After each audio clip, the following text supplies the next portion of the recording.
Dr. Joseph Wood coming at you today. Today's topic is do I need surgery? Will surgery help me?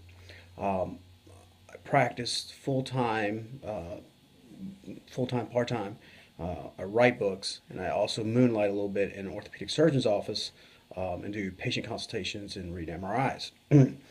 That has allowed me to understanding a world that I wasn't familiar with is what my counterpart, my peers, orthopedic surgeons and neurosurgeons, what they do, and get a better understanding and a greater respect for their art and science. So when a person goes and sees an orthopedist or neurologist, usually they should be at the end of the trail of they've tried everything conservative. They've done chiropractic, maybe acupuncture, they've done massage, they've done physical therapy, they've done epidural steroid injections, and nothing's helped. That's quite common. I've seen it in my own practice and saw some of the limitations with standard chiropractic care.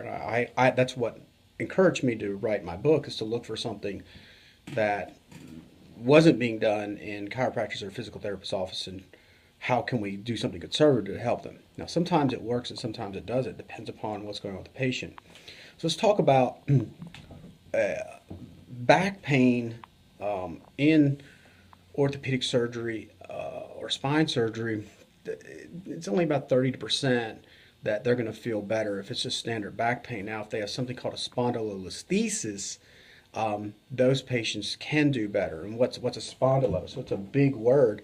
Looking at a vertebra here, that this back part of the vertebra is kind of this facet joint that holds the vertebra together has locked off, and the patient's vertebra is now sliding forward. If I can show that, it slides forward upon the other one. In other words, there's no more, these aren't lined up anymore. This vertebra is actually over here. That's a problem. Those people do need a fusion. Most of the time, it may help, it may not. But there's one thing for certain: they're not going to have any more slippage where that vertebra keeps moving forward on top of the other one. Slippage is a good place for a fusion if nothing else has worked. If nothing else has worked. So some of the things that I offer in my book, Miracles Events, may help out, may not. It depends. Okay, so I'm not over promising anything that say I'm some sort of miracle worker and I can do anything and everything under the sun. There's a time and place that some people might need a fusion. Now, what responds best to surgery is the sciatica that hasn't responded to epidurals or chiropractic or anything else. It's just ongoing, ongoing, ongoing, ongoing. So what's the problem and what's going on?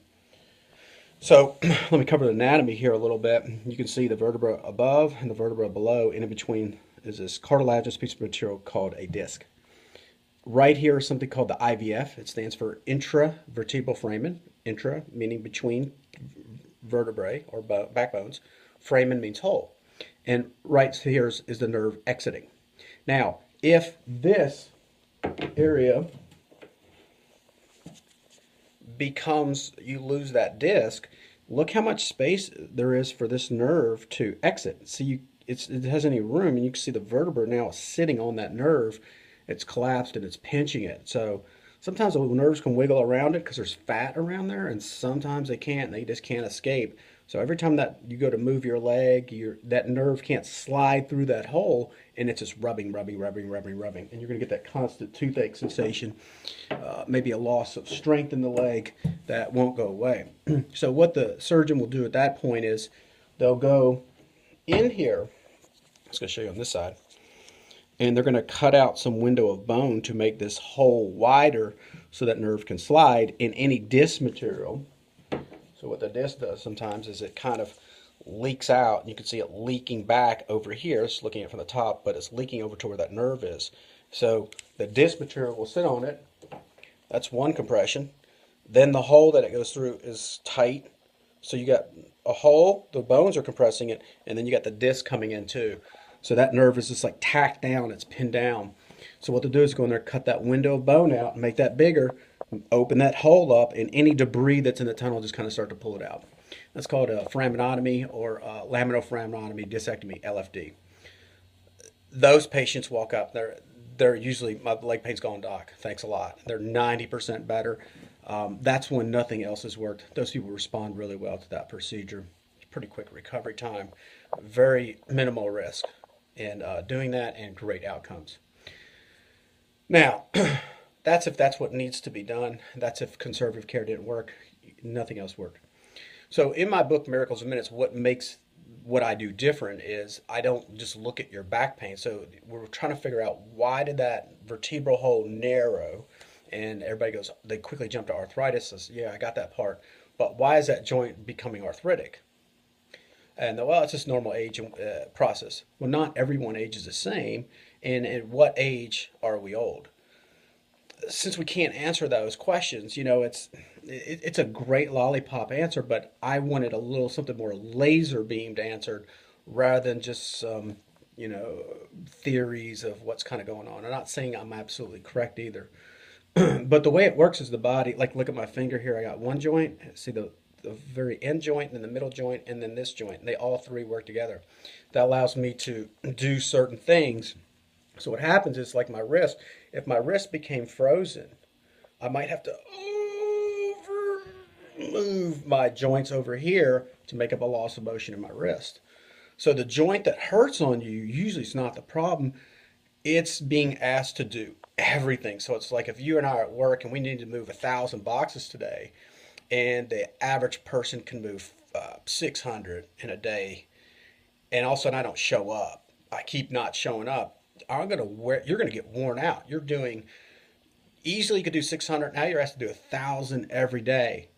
After a month, after years go by, you're gonna start to feel tired, like, ugh, because your capacity is for 600, but the job, no matter what, you got to move 1,000. So the human body is kind of like that the same way. It has a capacity for doing something. What it likes to do, it likes to share the burden. Hey, can you help me out too? Will you participate and show up to work today? So what happens is sometimes some of the joints stop functioning, and the joint that begins to complain is not really the joint that's the problem. It's just being overworked because another joint. So when I examine patients, I look a little bit at the problem, but I don't really focus on that, because the answer is not in the problem, it's somewhere else. That's Einstein's theory, and everybody else said, the problem's not the problem, something else is causing that. So I'm looking for what's silent but not functioning. So I look for the joints, like maybe your hip's not functioning. Your hip needs to be at a flex, it needs to bend, it needs to do this. Maybe your mid back isn't turning as well as what it should. So when you need to turn your mid back, instead you turn your lower back. Pardon me. You turn your lower back, and then the lower back only has 5 degrees of rotation, and all of a sudden now you're asking for 15. After a while, you start to displace those vertebrae, and they start to get out of place, and next thing you know, you got a disc injury, and you got a problem. So I just want to cover a couple of things about how is surgery effective. Yes, it is for certain things.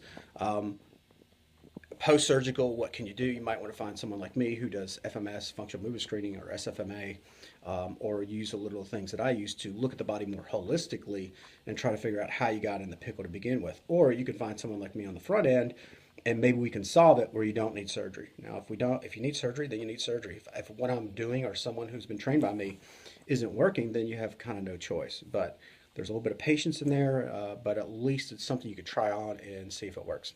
Thanks a lot. Have a great day.